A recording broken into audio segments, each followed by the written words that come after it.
I shall be telling this with a sigh. Somewhere ages and ages hence, two roads diverged in a wood, and I took the one less traveled by. And that has made all of the difference. It's time now to travel to adventure. It's time now to travel the highway to high strangeness, down the road less traveled. Yeah, hello, ladies and gentlemen. I am your host, Dennis Carroll, for the road less traveled. I think this is episode 22. And here's the other host of the road less traveled, Mr. Gerald Fountain. How's it How going? you doing this evening? Doing good.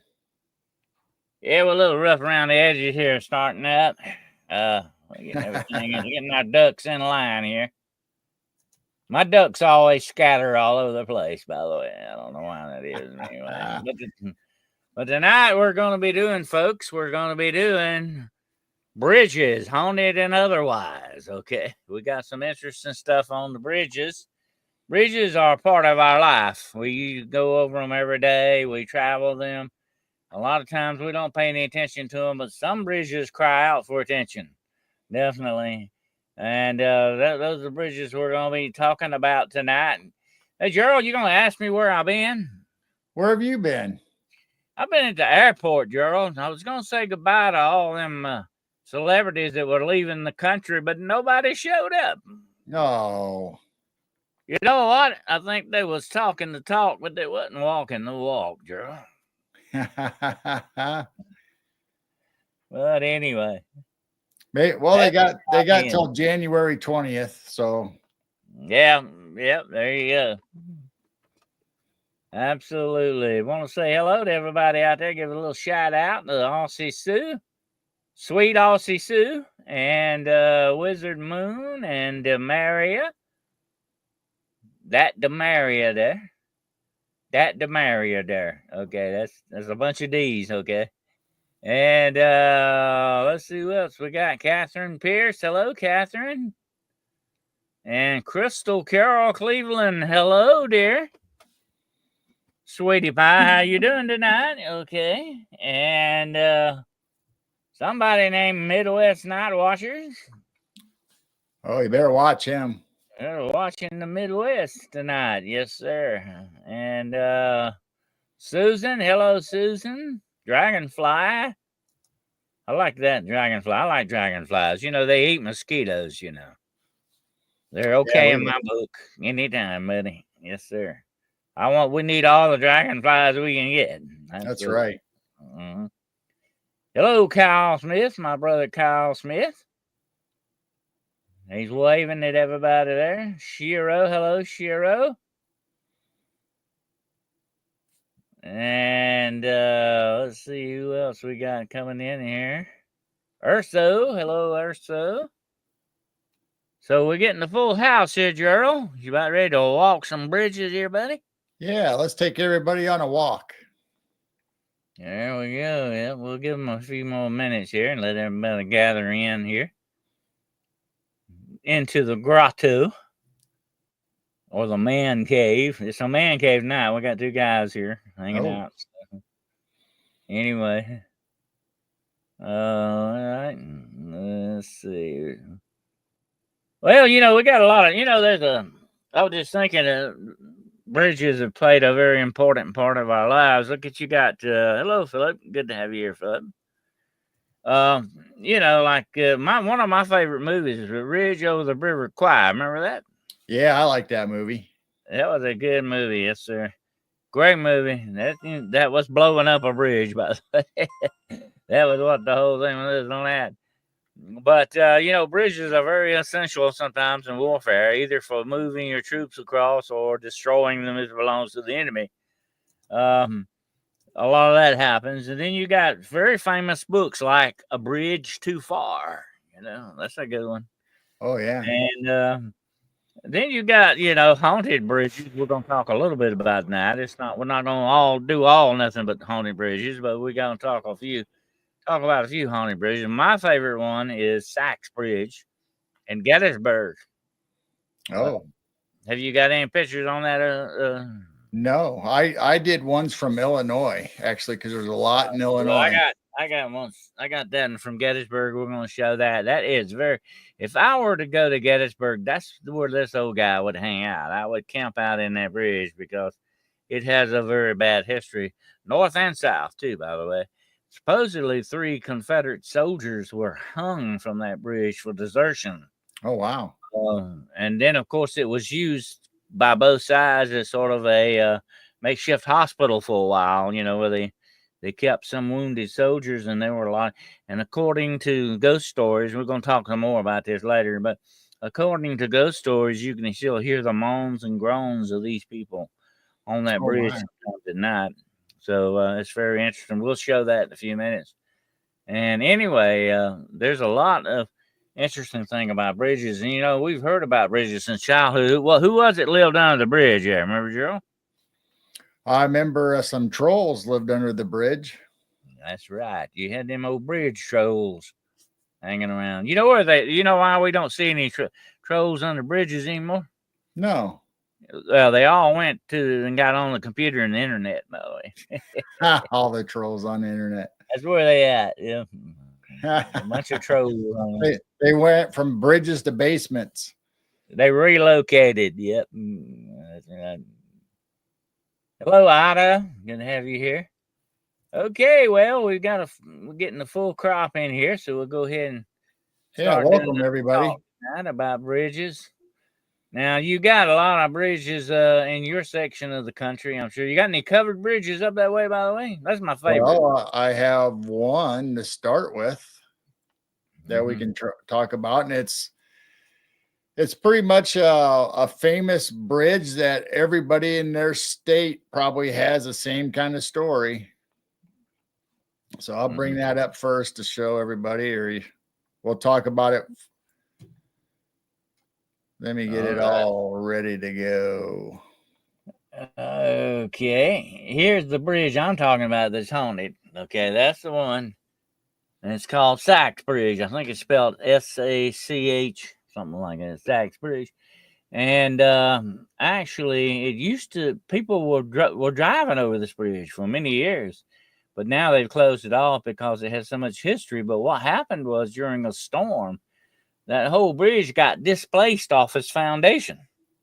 Wow. And they had to move it back. And that's why you see the stops in front of it now. You can't drive through it anymore. You can't do anything like that. But you can walk through it. But anyway, it sustained a little damage that way. So they said, heck, we're just going to close it and lock it down and keep it that way. It has a lot of history to it. Like I said, it was used by the North and the South as sort of a makeshift infirmary, you might say. Really, it wasn't really a hospital, but it's kind of like an infirmary.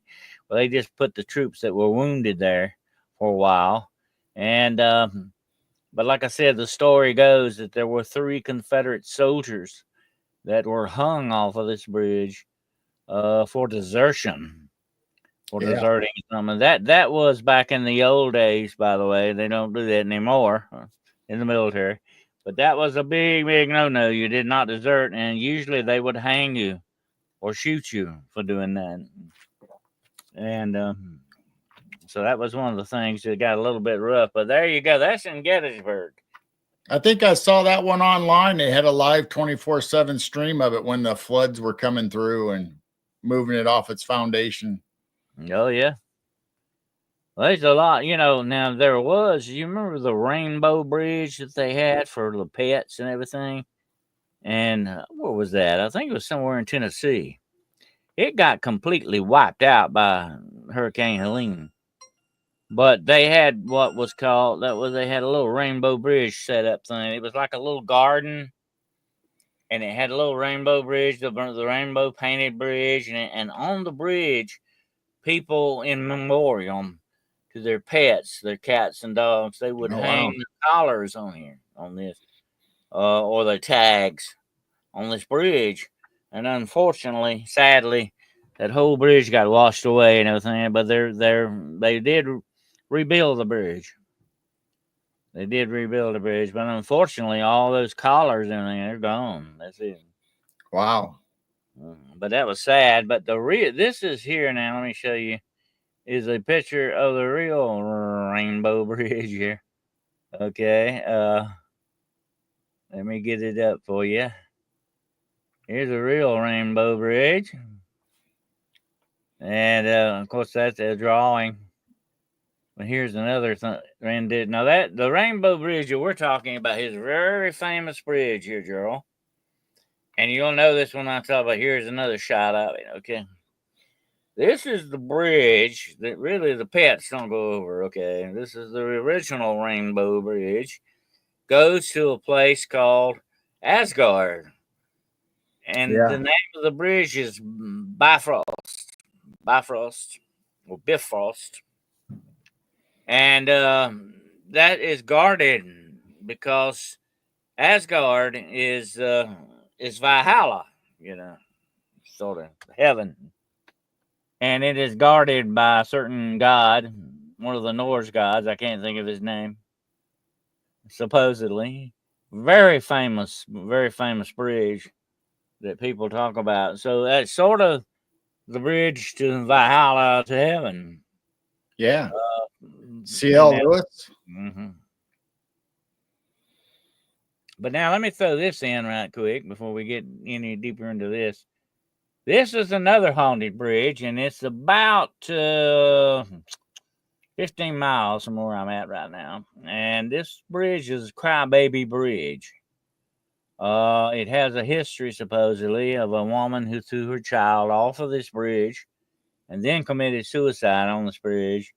And her ghost supposedly comes back. And if you stop in the middle of the bridge, turn your headlights off, she will supposedly approach your car asking, "Where's my baby? Where's my baby?" And that's the story of, and I've been on this bridge many times, at different times of the day and night, okay, checking it out. And I have never had I've had some weird stuff, but never true paranormal activity going on. But there you go. I mean, that, I didn't camp out there for the night. But unfortunately, this bridge is no longer traversed by traffic. It's on private property now, and you have to get permission to go this bridge. But there's a pretty good stream that goes under it. And some people have jumped off and jumped in that stream and broke their legs because it's not that deep, which is a stupid thing to do, but that happens when you drink too much, okay? But anyway, I've heard of that happening here. But anyway, here's the weird thing about Crybaby Bridge, girl. Just about every other town in the South has a Crybaby Bridge, okay? Right. So you can pick out whichever one you want is the real thing. But the legend goes that this did not happen here in this town, but it happened on this bridge in Charleston, South Carolina. And this bridge was supposedly moved from there to here in a highway project or whatever. And that's the history of it, but that's the bridge, okay? Crybaby Bridge. So it has a very haunted legacy, supposedly, to it. I've even had college students come down. I think I did a couple of documentaries on that bridge talking about it. And it always disappointed them because I said, well, I can't tell you about anything happening to me. Yeah. But I have heard people say they've seen the ghost of this woman, but it's always somebody else's friend's cousin, aunt, or something. You never get down to it's actually a real person that did. But anyway, that's the way that goes. That's the way legends go. Okay. Some legends will go that way. But anyway. But now moving away from haunted stuff, unless you got a haunted bridge you want to talk about. I got several haunted bridges from Illinois. And actually I was going to bring up our that's our Crybaby Bridge. Let's show some. There you go. Okay. So that's our Crybaby Bridge, and it's in Monmouth, Illinois, and it has the same story. And that's what it looks like today, because obviously the covered bridge didn't survive. And that's what they got up. But like you were saying, you can find one almost in any I'll state. tell you something about those covered bridges. They just look spooky to me. They look spooky, They are. Yeah. Well, they are dark when you get in them. And if it's a dark day, it's like going through a tunnel, isn't it? Almost, Absolutely. Yep. Yeah. And this one's the same as stories all across the U.S. that supposedly a woman either lost her baby or got drowned or they threw their baby over the bridge and it drowned and they felt bad and miserable, so they killed themselves, and that's how you get all the hauntings. But you can find one in every state, literally. And I got some pictures of some different states.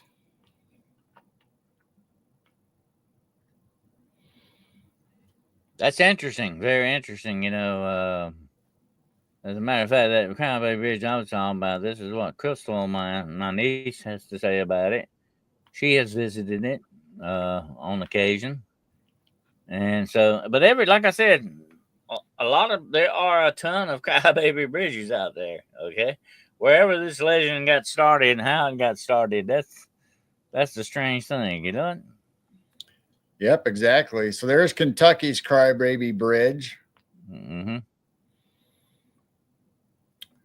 There's Salem, Ohio. Yeah, that's kind of spooky looking one there too. It looks very much like the one here where I live. Yeah, that one is spooky. And Maryland, and I mean, you can go. Supposedly the one in Texarkana or Texas is where the original story came from, as far as what I can find online. But everybody claims that theirs is the original, so I don't know.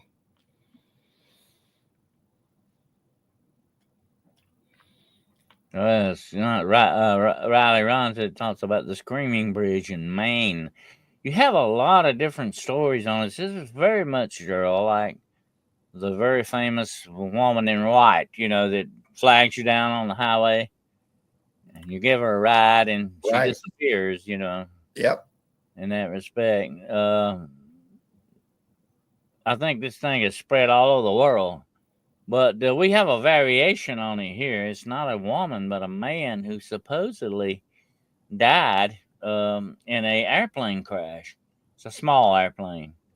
And he is seen only on rainy days, flagging people down along this highway. And he's wearing a slicker, a yellow slicker. And people have picked him up only to have him disappear. And the only thing left is like a puddle of water on the seat, from the rain. Wow. And that's very strange, But now here's another haunted bridge, right quick. I'm gonna throw up that I have actually been to, and this bridge, another one that I've been to, is in Greenville County, South Carolina. It is called Ponset Bridge, and it is named. The man that actually is connected to this is the one who actually cultivated the poinsettia plant. The ones you see at Christmas with the red leaves, Right. It's very poisonous too, by the way. It's not a good idea to leave it in the house with your dogs or kids. But this bridge here, Gerald, and I spent the night on this bridge.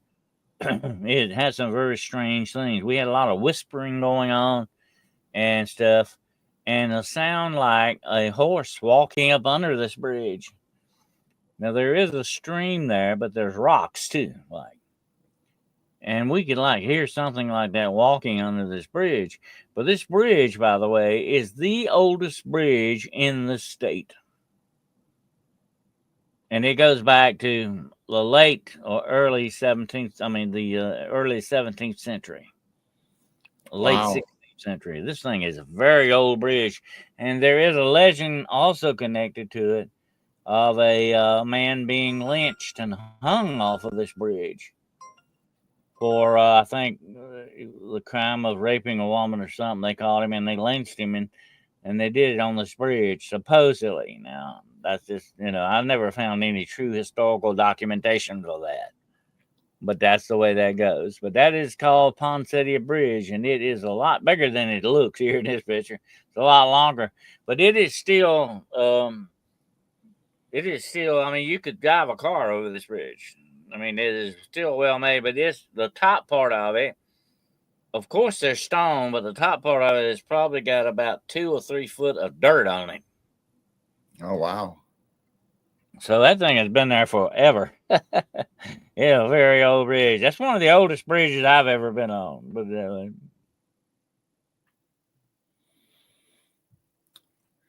That's an old bridge.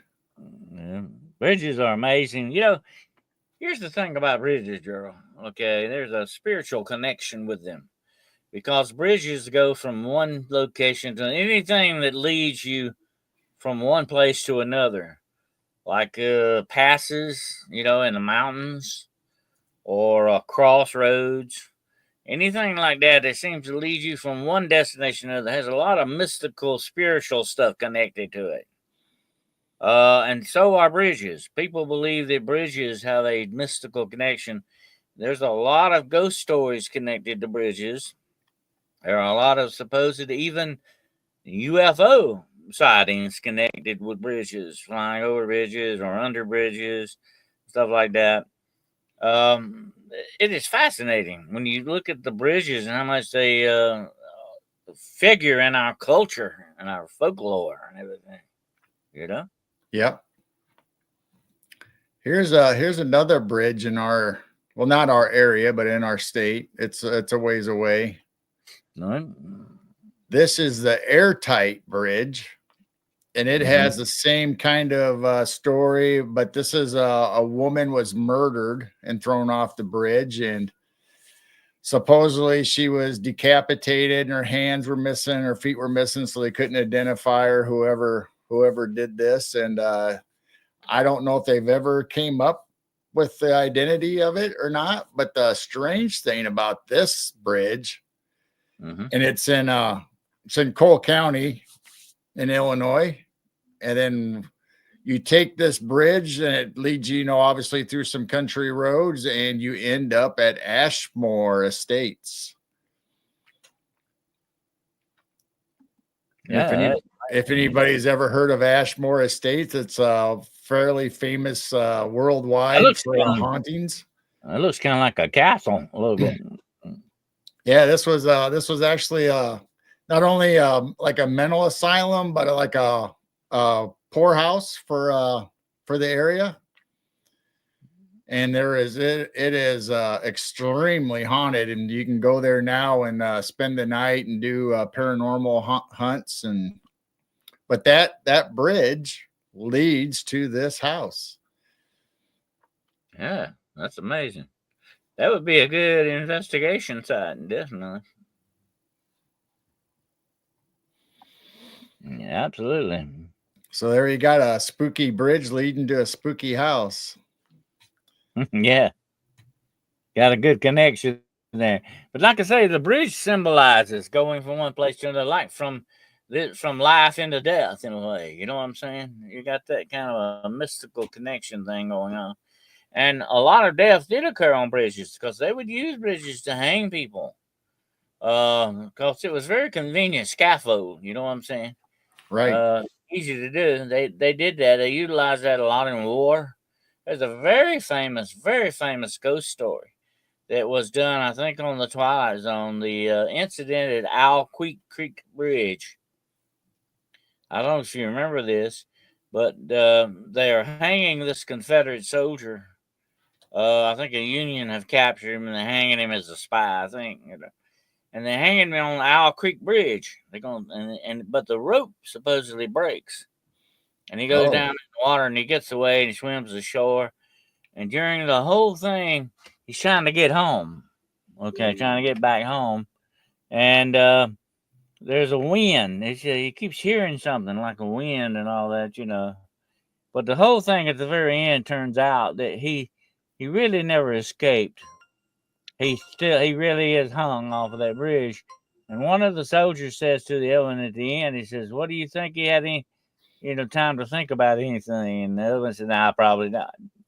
And that whole thing was just that moment in time right before he died. He had all of that in his mind that he escaped and did that. That's a fascinating, great story. Wow. You ever get a chance to watch it? I think it was on Twilight Zone or something like that. But it's a great one. Good story to read too. You can read it as well. Now I have another one that people would probably know the term, but may not know the bridge. Mm-hmm. This is the Wabash Cannonball Bridge. So everybody's heard like the Johnny Cash song and that in country. Oh yeah. But this is actually another haunted bridge, and it might have a ghost train connected with it. Well, speaking of that, originally this bridge was built for train traffic, and eventually somebody bought it, and when the railroad no longer existed, and they took the railroad ties off and they made them into those guardrails. So the supports for those guardrails are actually the track that the train used to run on, the uprights. And now it's owned by the state of Illinois, and you can go across it. It's one lane. So somebody from the other side might meet you in the middle, and one of you is going to have to back up or wait for you to get across so they can go. Yep. So that's the Wabash Cannonball Bridge. Very famous, well-known. There is another well-known bridge and a train too, girl, which was attached to the legend of Casey Jones. And he supposedly went off of this bridge. I think it's located in somewhere in Tennessee. I can't, North Carolina, somewhere up in there. And that's the very famous thing. So a ghost train supposedly heard going off of this bridge, the steam whistle screaming as it goes off down into the canyon, supposedly. Wow. It's a very famous story about Casey Jones.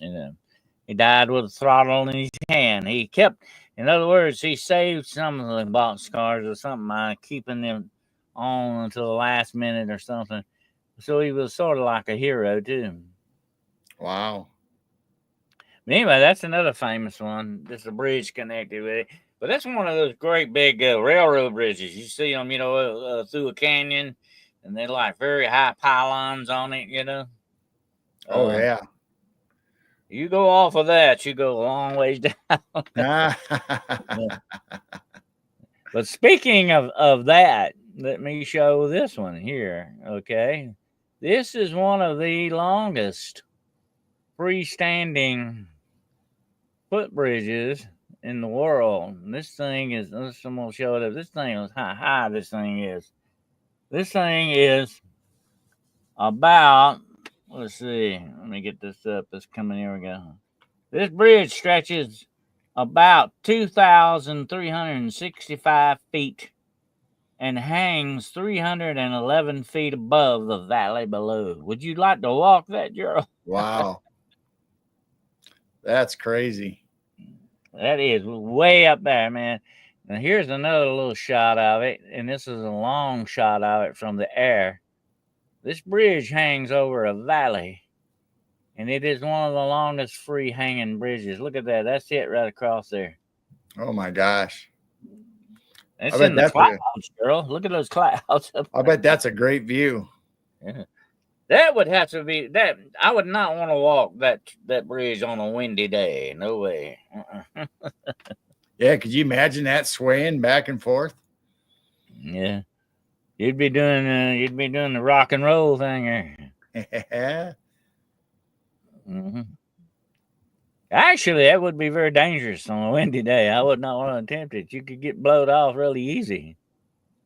But there are a lot of suspension bridges like that around the world that go over gorges and up the sides of mountains. Right. I saw one. I think this thing was just talking about it moving like that. Was over a river. I think it was in Thailand. And they had a typhoon coming through. And that bridge was going, I mean, it's a wonder it didn't tear that bridge all to pieces, but it was flexible in that wind. But it was moving, but you didn't see anybody on it. There's no way you could have walked across that thing during that storm. But that was amazing to look at, how flexible those bridges can be. Oh. And then when you look at bridges like the one in San Francisco, the Golden Gate Bridge, or in New York, the Brooklyn Bridge, and I think there's one in Chicago like that, the very big bridge. I can't think of the name of it. It might be the Daily Bridge or something like that. I can't remember the name of it. But anyway, there are very famous bridges all over the world. Right. Yeah. Then I can't imagine that suspension bridge for you to walk on. I mean, can you imagine? And I don't know if they do it this way, but to actually put the wood planks to the ropes and going across. I don't know if it was all one piece, already built when they got it going, or somebody had to actually be up there to install the wood walkway. Usually when you see them in the movies, Gerald, somebody's either cutting the ropes on them. Yeah. Or you're having a hard time getting across, so the planks are rotted out at the bottom of the thing. Yeah. Usually that happens a lot, especially I think that happened with Indiana Jones. That's bound to happen. And I think there's a very famous one like that in, what was the name of that movie? One with Michael Douglas Jr. I can't think of the name of it. I know it. I can't think of it. But he plays sort of like an Indiana Jones kind of guy. I remember the Jewel of the Nile. Yeah. Well, there was Jewel of the Nile. There was another one before that. I cannot think of the name of it. Anyway, they're after a jewel in that one, too. El Corazon, which is Spanish for the heart. And it was a big diamond, or something like that they were after. It's a treasure-seeking movie. Great movie, though. Anyway, Michael Douglas Jr. was in there. But anyway, there was a bad bridge scene in that, because she had to walk, the woman had to walk across this bridge, and every other plank would rot, and it was breaking out at the bottom of it. I said, that was bad. And then they were getting shot at too at the same time. So there you go. Wow. Here's another bridge from Illinois, and it's actually 7 of them. So this is the 7 gates to hell, and it's here in Illinois in Collinsville. And you have to go through they're railroad trestles or viaducts, whatever you want to call them, and you drive through underneath, and you have to go from 1 through 7, and you have to hit number 7 exactly at midnight. And supposedly at the end of the tunnel, you'll see a portal open up where you see the flames and the way to hell. I've heard of that, definitely. There's supposed to be one of the gates of hell, one of the 7 gates. Yep. So there's 7 of them right in a row on the same road in Illinois. And I got a couple more pictures of a couple of the other supposed gates. So I'll bring them up. That's fascinating. And like I say, those covered bridges can be very spooky looking, definitely.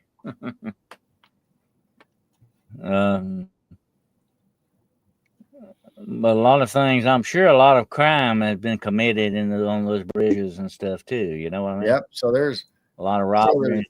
It's a windy road, and a lot of deaths have happened on these. You can imagine late at night, whether it was while trying to go through the 7 portals in order, or if it was just people that just actually perished in car accidents. But as you can see, the graffiti and people are leaving notes. And that movie, by the way, was Romancing the Stone. Thank you, Ida. I could not remember that. Great movie, though. My favorite part is the beginning of it, where the girl, is this a Western kind of thing, because she's writing the story, and she kills a bad guy, and she says that was the end of him. He killed my mother and father, and raped my sister, burnt the farm down, shot my dog, and stole my Bible. That was a great scene there. It was pretty good. He was a very bad guy, wasn't he? Yep. Anyway. So as you can see here, they've we got some graffiti going on. The vandals have graffitied all of the sidewalls of these bridges, and they've numbered them for us. I mean, they're all in a row anyway, but there is some side roads that you could take to not hit every single bridge. But supposedly, even if you try this 1 through 7, and mess up in the middle of it, you will be lost and go into some kind of time warp, supposedly, or have bad luck if you don't complete your task once you set out on it. Those people need to buy them some poster board and quit doing that. Yeah, I blocked out the bad words, so yeah. Now, Catherine is talking about the Colchester overpass in Virginia, the Bunny Man Bridge. I was going to bring that up. The Bunny Man Bridge. The Bunny Man Bridge, yeah. Yeah, that's fascinating.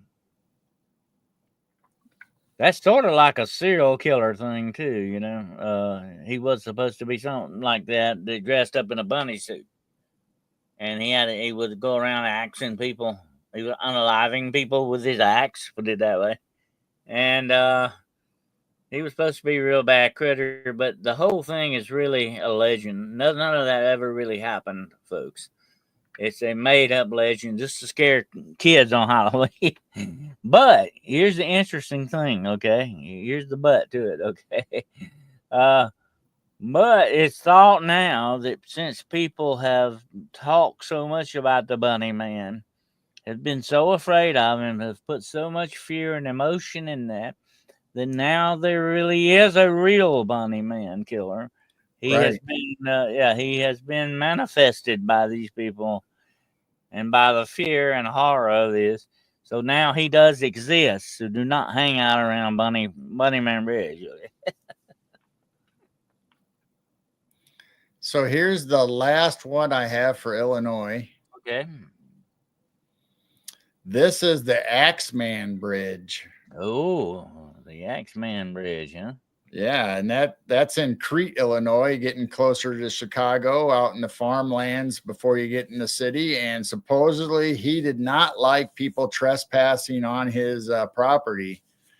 And story goes that he killed some teenagers out there partying or wandering around, whatever. And that's where he would throw the bodies, would be in that creek or that river. And supposedly it kept happening even after his death. And this is what it looks like. In other words, today. The little covered bridge or little wooden bridge is gone and it's filled in. But they got it blocked off so you can't go across it or get near it. So that's how it looks today. Yeah, that's amazing. There's a lot of supposed haunted roads with bridges on them out there, that they go together in that way. But you mentioned the Axeman. You might remember we talked about the original Axeman of New Orleans. Remember that? Yes. He was that dude. The Axeman. And then he wrote a letter to the Picayune newspaper in New Orleans. He was terrorizing that city like Jack the Ripper, but he was using an axe. But he wrote a letter and told them, said, I'm going to fly over your city tonight, and I'll kill some people if you're not playing jazz. I like jazz music. And so they actually wrote a special piece of jazz music to play so that the Axeman would pass over and not kill him. And it's called, by the way, to this day, the Axeman's Jazz. There you go. Yeah, that's a good. And that's I have a good, heard it performed. It's real weird. It is a weird piece of jazz. Definitely. If you look up the story, it's just like all the other ones where he wrote the letters to the police and was taunting them and very cryptic and what he was writing. And Zodiac Killer did the same thing. They never call him. Yeah, I've studied a lot. The Zodiac Killer is a very fascinating thing. It's very much like it happened around or during that time period of the Manson murders. Some of that too. It took place right around in there, and some people think it was kind of a copycat on some of that stuff. But anyway, there were several like that. I think one of them was called the Greenfield Killer. You had back in those days, for some reason, you had a lot of psychos out there doing stuff. But it's very interesting. I think one of them was called the Red Dragon. Uh, Very interesting stuff, and I think, if I'm not mistaken, that he still has he wrote in some code that they have still not been able to break. Some kind of code that he wrote. You remember that, Earl? Yep. And fascinating story, very fascinating. And one guy actually, he ruined his life. He lost his wife and family, took to drinking. He was a detective. He knew who he said he knew without doubt who it was, but he could not prove the Zodiac killer. He had no proof, but he knew without doubt, somehow or another, he knew who it was. Huh. And here's the weird thing: he needed this guy's fingerprints. Okay, he said if I could get his fingerprints, I could prove he was there. He committed the crime. But every time he would go to get this guy's fingerprints, he was wearing gloves. He tried to trick him, hand him a can one time, and the guy worked in some kind of like a hardware store in California. He said Yeah. every time he would try to go in there and get this guy's fingerprints on something, he was always wearing gloves. And he said it's almost as if he knew what I was trying to do. Yeah. Wow. I mean, you got the Unabomber, Ted Kaczynski. I mean, there's just so many of them you can talk Oh about. yeah. I've studied them all over the years.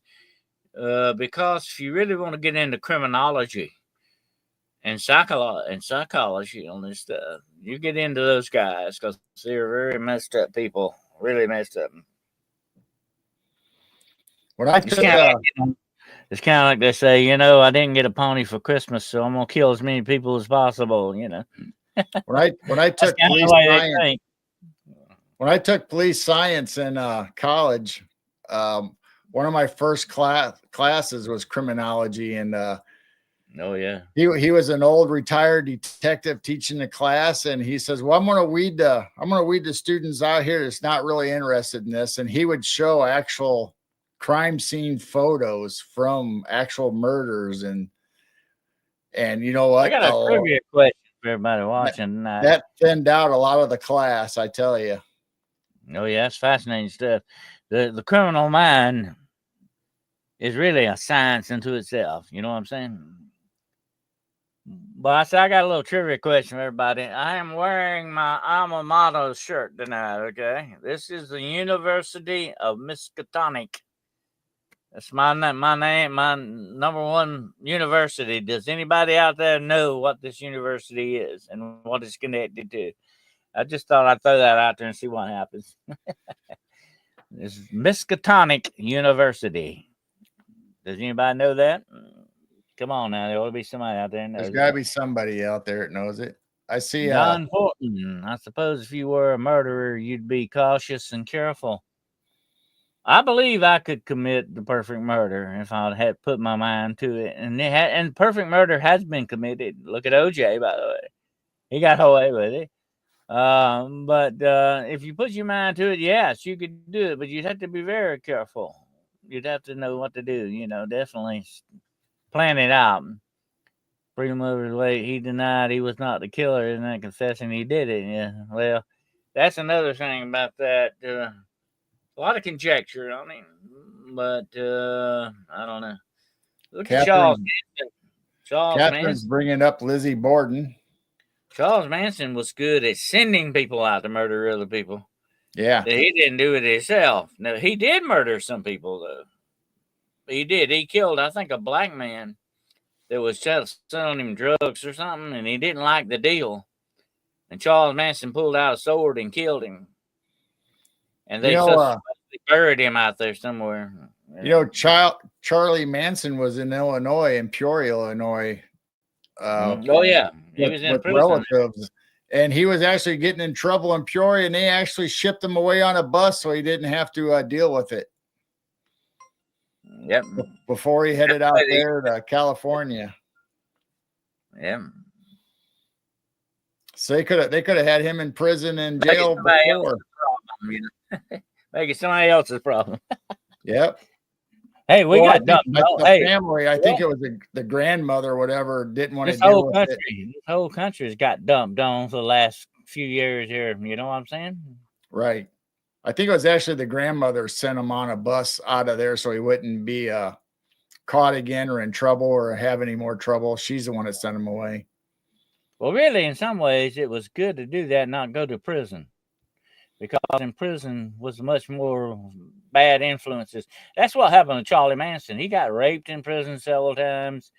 He lived in prisons. He was in and out of prisons, and that warped him to a great extent. That man was warped badly. And but that doesn't excuse what he did. But I'm just saying that was his psychological profile. You know, he was screwed up bad. I heard that the CIA was behind Manson. I don't know if that's true or not, but it would not surprise me. Would not surprise me if Michelle Carter just decided to guy to suicide. Oh, really? That's not good. Well, some people can use other people to do that, and that's sort of what we call proxy murder. You know, when you get somebody, you can influence somebody to do it. You know, you've seen that happen a lot, especially love triangles and stuff. You know, want to get if you'll kill my father, then we can get, we can get away or whatever the situation. That's called proxy murder. You might as well be pulling the trigger yourself. You know. Yep.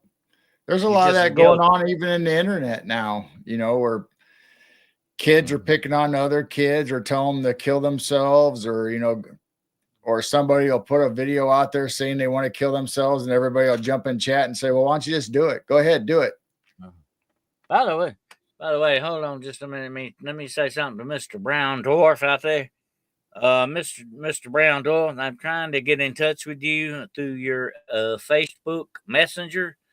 Please check it out, okay? We need to set up a time for you to be. I got Brown Dwarf's number. I'll get you two together. Okay.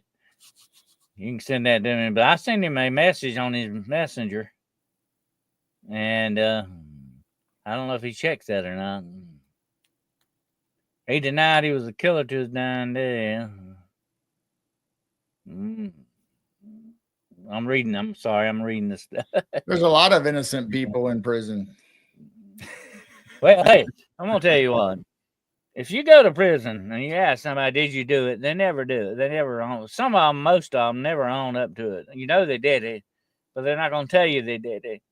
And right. But when somebody tells you they did something like that, sometimes they're just saying that to get attention, or some other deep psychological reasons. They're still not telling the truth. It's hard to get to the truth sometimes, and that's where the evidence comes in. The evidence is what points you, the clues and the evidence what point you to your main conclusion. That's what stands up in the court of law. Not just hearsay, somebody says something or somebody thinks something. You can't judge a man by thinking maybe he did that. You got to have proof. There was an internet famous guy. Well, not even internet, but this was like on the news before. He was a known killer. He was in prison and he was supposed to be executed. He started confessing and telling stories to these unsolved crimes. So they kept him alive, and he became like a celebrity. He was in the police station smoking cigarettes, and they're bringing him meals, and the videos were showing him, the news was showing him online all the time. So he became really famous and had his moment, but they figured out a lot of that stuff is what he was hearing in prison from other people talking about killing people. So he would just go ahead and bring them up as purported crimes that he committed. They were actual crimes and actual murders, but he didn't do all of them. But he added months and months, almost like a year, to his sentence, or his, staying alive by doing this. And another thing, Gerald, a lot of times they start bragging about what they did, and it's almost as if they want to be caught. Sometimes there's a psychological thing, where they actually want to be caught. They can't keep their secret. You know what I'm saying? Right. They have to put it out. They have to tell somebody. Yep. And I think there is a psychological thing going on. They actually want to be caught, or at least they want to be found out. Well, they want somebody to know that, hey, I did this. Yeah, this was me. Hanging with the boys.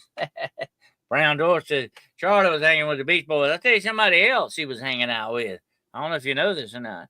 Well, he tried to hang out with him. Doris Day's son. Yes. Yeah. She put And a he stop to it actually right away. He left a bullet for Doris Day's son, I think it was, and said Charles Manson. See, Charles Manson wanted to become a singing star. He wanted to become a singer, rock and roll singer. You know, that was his main thrust. He thought he could sing. Anyway, I heard some of it, and to tell you the truth, no, he Not couldn't very sing. good. That's about Anyway. He cut a record. He cut a record with some of the girls that that hung out with him. I've heard it. It's wild. I think it's on YouTube. You can look it up.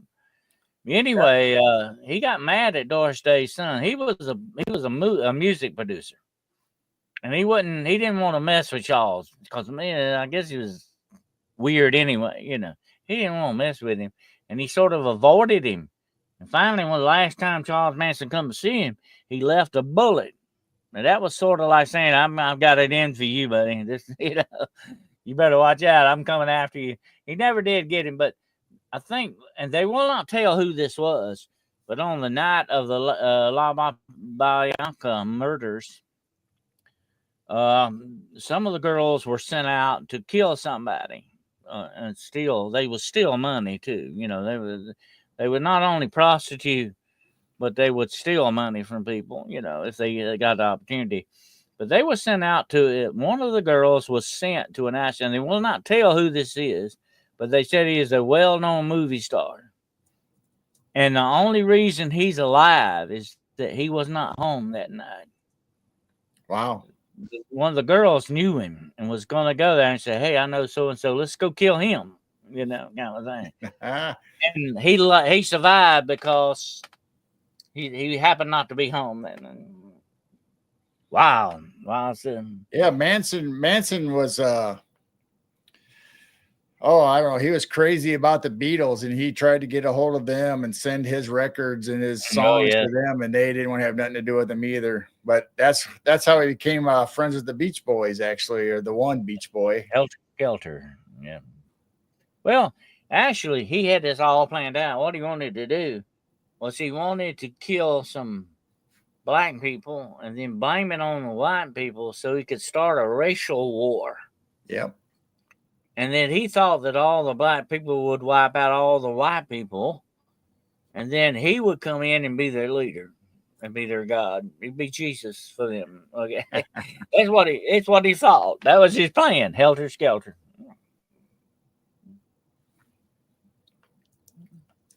Wow.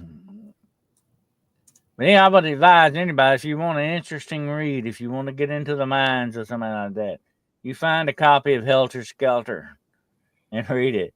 It is some wild stuff, man. Very wild. But, it's amazing. I'm sitting here thinking, since we're talking bridges, how many crimes are committed on bridges. They usually dump the bodies off of the bridge and right. All that stuff, So bridges play a part in crime a lot of times, One of the most haunted and spooky roads in the U.S. and Illinois, because it goes through Illinois, is Route 66. There's a lot of haunted places on Route 66. I've always said, I thought about it many years ago, doing just a book about Route 66 and just the haunted places on it. You know what I'm saying? Yep. That might make a good book. If somebody hadn't already done it, and somebody may have already done it. I don't know. We can always use another one. Yeah. There is a book out about Route 66, but it's not on the paranormal side, I don't think. You know what I mean? Right. Yeah, there's one haunted place. I was gonna get a picture of it and stuff. It's on another bridge. It's on Route 66. It's haunted, and I failed to upload it. So, but there's a haunted bridge 6 in Illinois. I have traveled down Route 66 a little ways, not the whole thing, of course, but I've been down it a little ways because it starts actually somewhere around Pigeon Forge, Tennessee, somewhere back in there is where some of it starts. It's a connection to the. Anyway, I've been down it.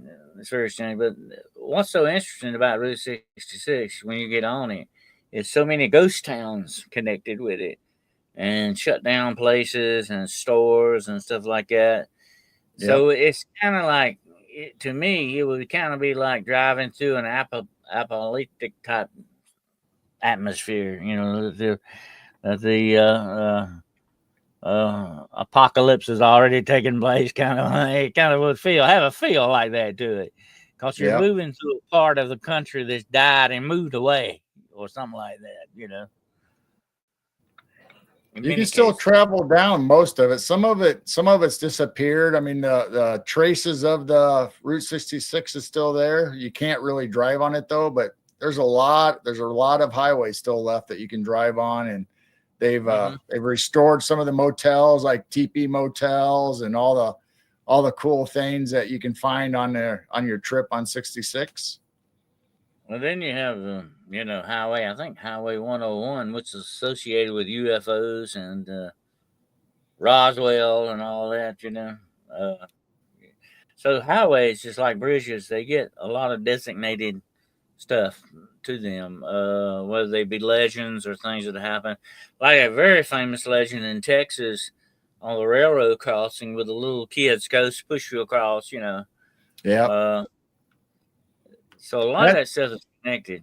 That's quite a few of those stories too across the U.S. where if you stall out, your car will stall, then you'll get pushed up a hill or whatever, and you go out and look at your bumper, and there's little handprints on the back of your trunk and your bumper. Well,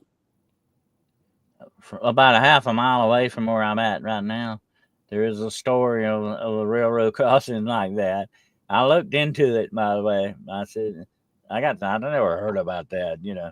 All these little kids died there and all this stuff. There is absolutely no truth to it. I think it got transplanted there from somewhere else, but there's no historical proof behind it. I've actually had a lot of people around here ask me, "Hey, have you heard about that haunted railroad track?" It's not haunted, okay? Nah. Unless it's haunted by possums or something, and then I mean that. Anyway, but the little stories like that get started, Gerald. And here's the thing about legends and stuff like that, and urban legends and all that kind of stuff. They can take on a life of their own sometimes when they get started. And it's just very much like that game we used to play. I know you played this too. You get a line of people at a party and you whisper in somebody's ear, and you find out what it comes out at the end can be completely different than what you whispered in their ear to begin Right. with. It things change from mouth to mouth, from telling to telling, and legends are just that way, and they can get put in different places. Locations can change for them, and not just circumstances and details, but locations themselves, like the very famous ghost, the girl in white, the woman in white on the side of the road. Now, I was telling girl in her gong the other night about that, and she said she knows about that. That's the very famous Resurrection Mary in Chicago, Illinois. Yeah, Resurrection Mary, very famous one. I've always wanted to go to that cemetery, Gerald, hang out. Anyway, Illinois is a weird place, man. I tell you. I mean, even besides Resurrection Mary, there's another one, and coming down out of Chicago, there's another one where the lady will appear in white, in a white gown, whether it's a wedding dress or not, I don't know, but it's in a smaller cemetery further south in Illinois. Illinois is weird, man. There's a lot of stuff going on here. Well, there's one called Swamp Girl that is on the highway to Charleston, South Carolina, supposedly. When you get into the swampy area down there, she will flag you down and says she's got to get home to her mother or get her medication for her or something. And when you pick her up, she gets in the back of the car and you're driving along and she's gone. Typical thing, she's gone.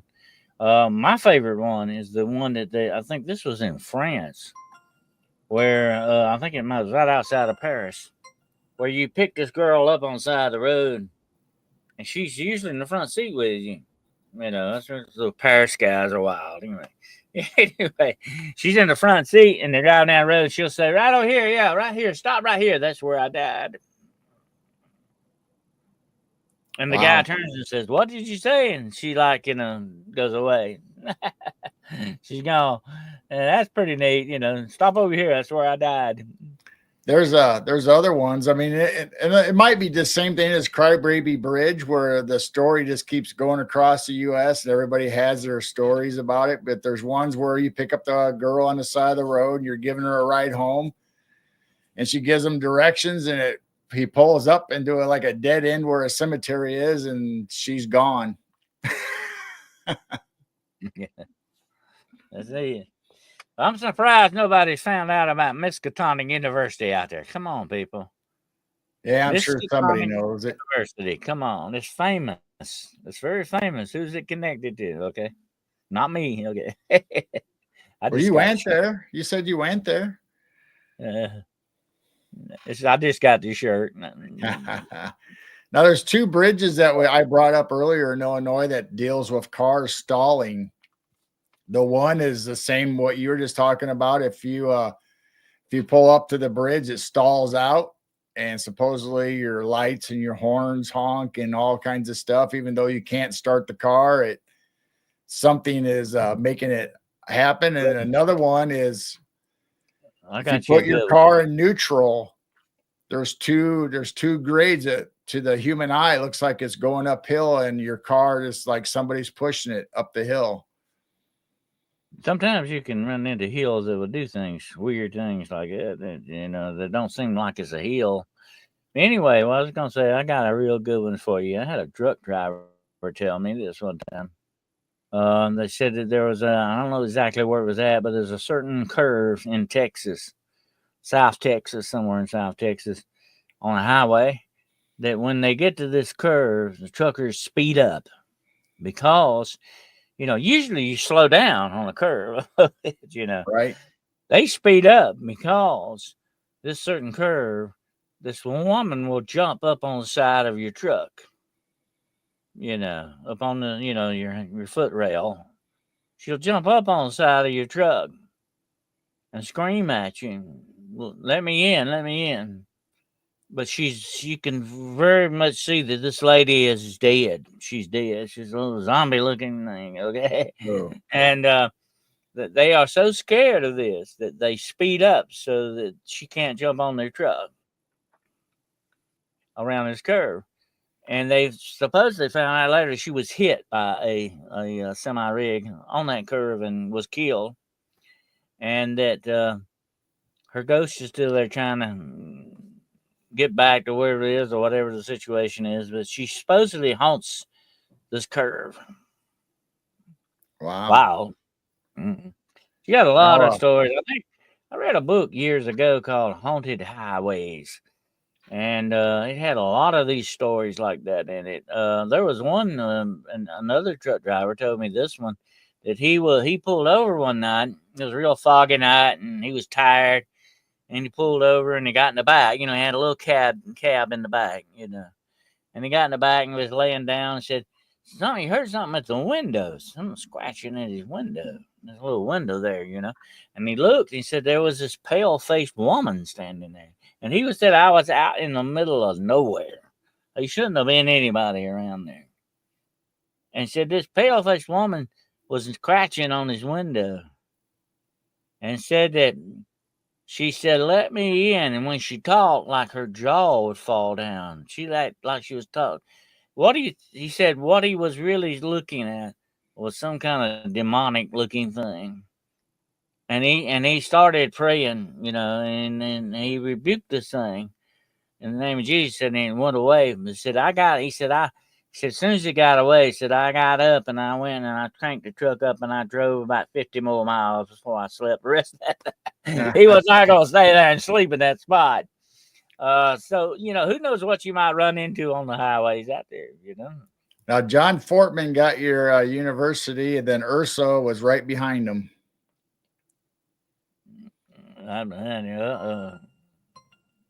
Miskatonic University, Lovecraft, and the library that holds the Necromonicon. All right.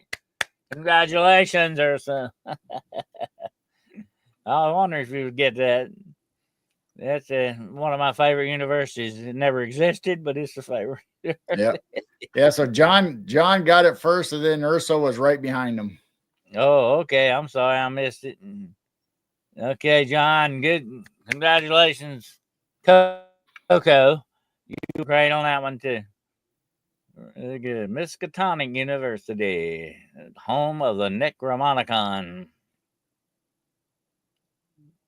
And more vampiric. It's that thing was wild. He said it was some kind of demon. I don't know. He didn't know what it was. He said the jaw like fell open on it. I mean, long, and it had teeth. And he said that thing was awful looking. He said it scared the crap out of him.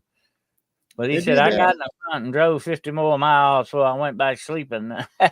They do that a lot in movies, like the Grim Reaper. The bottom jaw will fall down and it's great, big and long. Yeah, that comes sort of like from, you remember Marley's Ghost? Yes. He had to tie his jaw up because to hold it up there. Yeah. But I think what he was saying is this thing mouth opened up like unnaturally large, like a snake, and it was like a demon of some sort. I think something like that. The snake can dislodge its jaw to swallow bigger prey.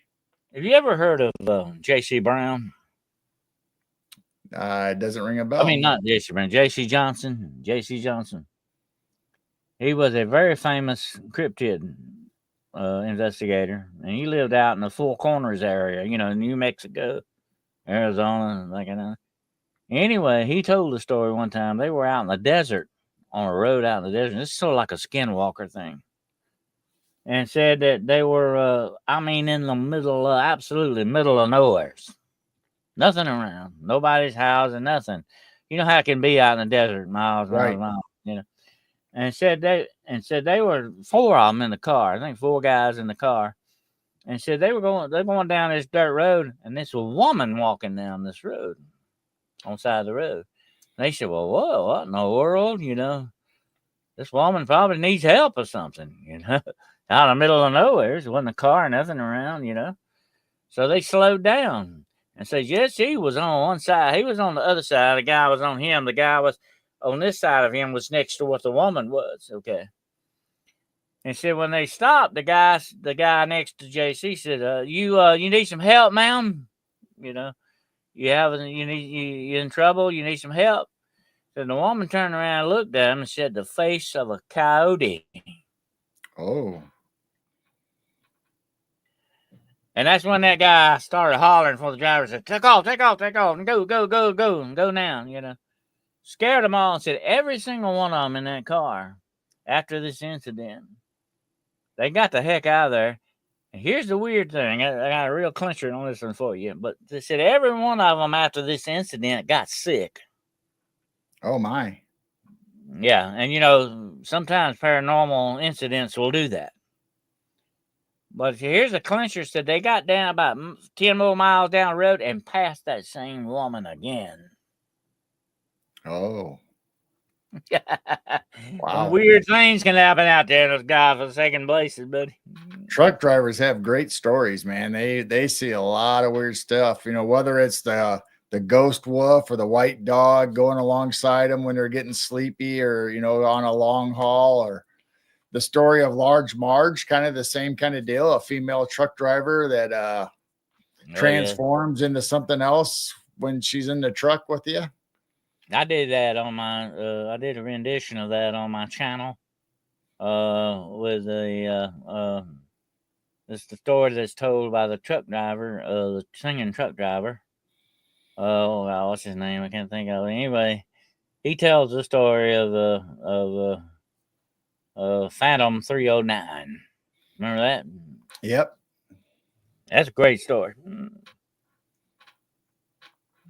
A truck driver.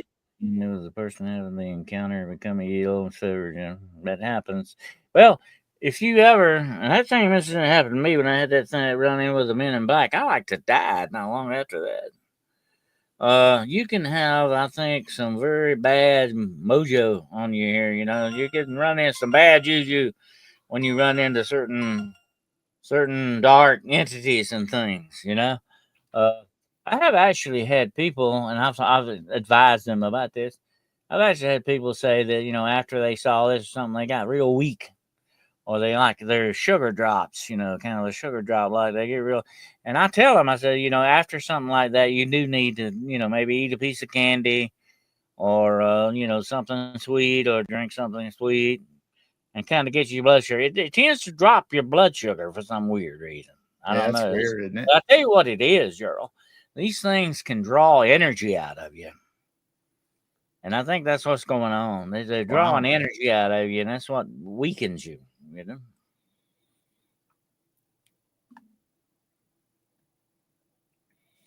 Yeah, JC Johnson was a great guy. I used to love to talk to him.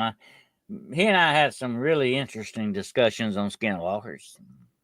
Oh, wow. And how they become skinwalkers. I won't go into that tonight, but it was very interesting stuff. Speaking of truck drivers, JC claimed that he could turn into what he wanted to. He knew how to do it. He taught me how. He talked to me about it. But anyway, I won't get into that. Anyway. Speaking of truck drivers, one here in Illinois, like 2.5 hours from us south, reported a Bigfoot spotting near Canton, Illinois. Mm-hmm. Yep. So truck drivers see a lot of stuff, man, when they're on the road. Oh yeah. They see more than the normal people do because they stay on the road driving a lot. That's mostly all they do, unless they're at a truck stop or something, Absolutely. JC told a lot of good stories over Bilton. Almost. He was a good storyteller too. Definitely. I miss that old guy. Sugar is fuel, so fear, adrenaline shock are going to burn through it real quick. Yeah, that's what happens, I think. And I have advised a lot of people, if they're having an experience, especially if they've been spiritually attacked, and I would tell them, go get you a piece of chocolate or something, get your sugar back up, and you'll feel better. Because then I think that's why especially like in that car situation, they all got sick because they had such a very close proximity to this thing, and it put off some very bad vibes and maybe drain some of their energy from them.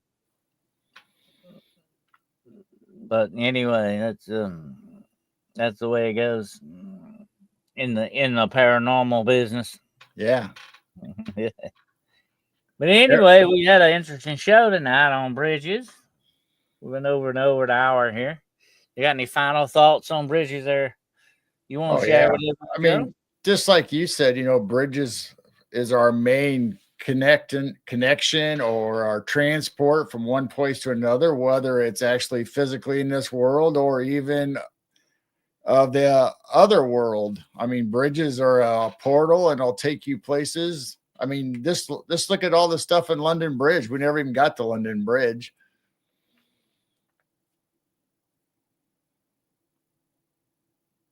That's so true, Gerald. And one other thing that we need to mention when it comes to bridges, they can definitely sometimes be portals. I have heard many stories of people crossing bridges and ending up in some other strange situations. So many times portals can be on bridges or bridges can be portals. So watch out, especially on the foggy nights if you're crossing a bridge. Hopefully you'll end up at the destination you want to get to, but who knows? You may end up someplace like the Twilight Zone or something. You never know. Never know. That's the chance you take when you cross the bridge, because bridges lead from one destination to another, and sometimes those destinations may not be in this world with us. That's right. Yeah, absolutely. There is Gerald's channel, and I hear tell you got a new store. Is that right? That's right. Yep, we changed stores. We have Midwest Night Watchers on Printful. So I think Jane will probably put the link up in chat, but you can go there, and we've got some Christmas stuff that we just added, and we revamped the whole store. We got sweatshirts and stickers and magnets and all kinds of stuff in there. So hats. Yeah. All right. Sounds good. Maybe we'll get a link on that in a minute. If you do, I'll put it up here. In dreams, bridges appear as a life mile marker, transition between life stages. It can mean many different things. Yes, sir. It sure can. Here we go. There's your store. Midwest merchandise. All right. You need to go browse that store and buy something for me for Christmas. Okay. There you go. Yeah, we got a lot of stuff in there, you know, you can buy, and we'll be changing it up for the different holidays. And we're making our own designs for our shirts. And somebody wants to know if Jane makes sound instruments also. if she makes them, she has her own channel, Chiro Sounds. And we thought about making Native American flutes, but we haven't got to that yet. But she has a lot of videos of her playing Native American flutes and drums and singing bowls and guitars and keyboard. And she does all the music herself and some original songs. I'll tell you what I found the other day. I forgot all about having it. I got a set of bongo drums. Oh. Remember those? Were you a beatnik? I may have to get back into the groove there, Daddy. There you go. Daddy-o. Yep. I'm going to have to try them out. I forgot all about having them. It's a good set of bongo drums, too. They used to have those in the coffee houses, remember? With the beatniks. The old road houses, the coffee houses, yep. And a lot of people out there don't know what the heck we're talking about, Cheryl. That goes way back. Groovy, yes, sir. But anyway, let's see now, Shiro, if you want to put your channel up, we will put it up here, okay? If you'll give me a link on that. I also have a Patreon, people. Here it is right here. And you can join Hunting with Shadows Podcast Patreon and become an official shadow hunter. I'm going to be dropping some really special stuff here very shortly.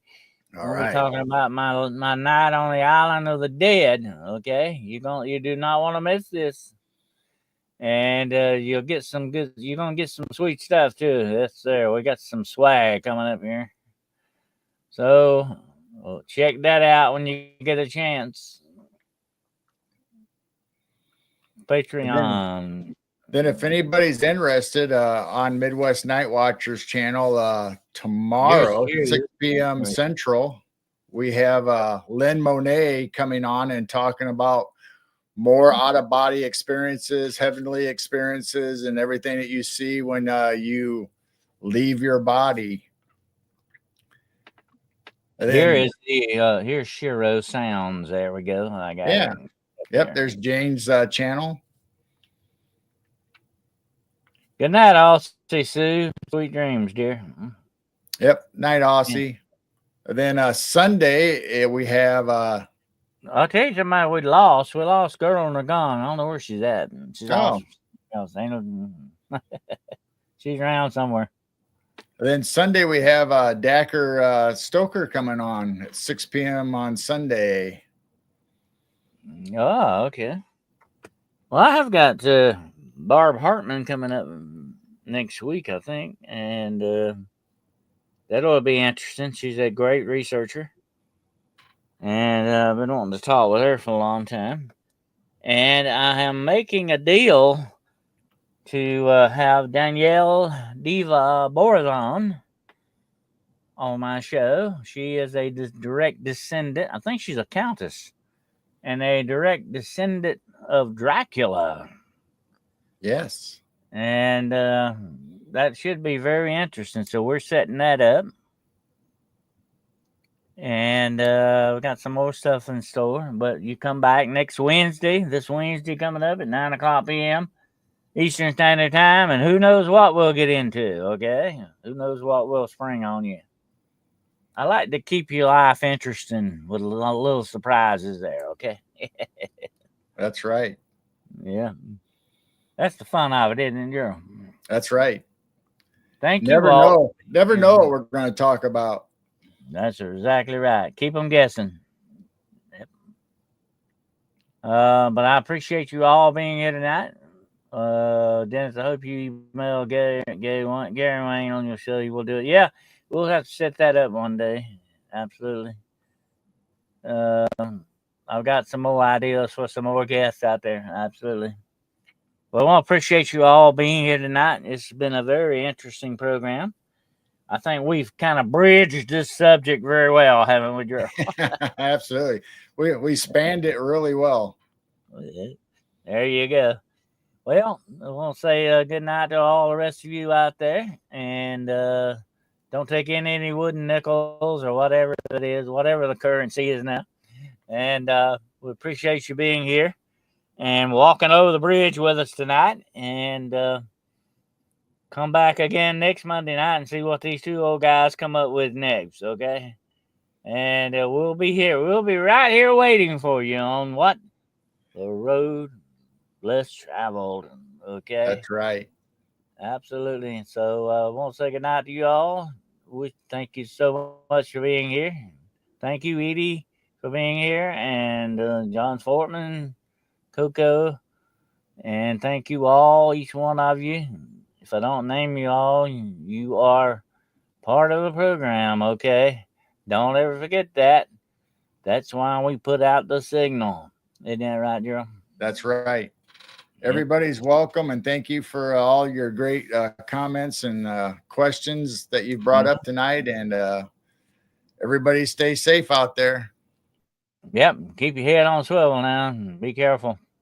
Till we get together again, remember, hold on to the light and embrace the mystery. Good night. Night, everybody.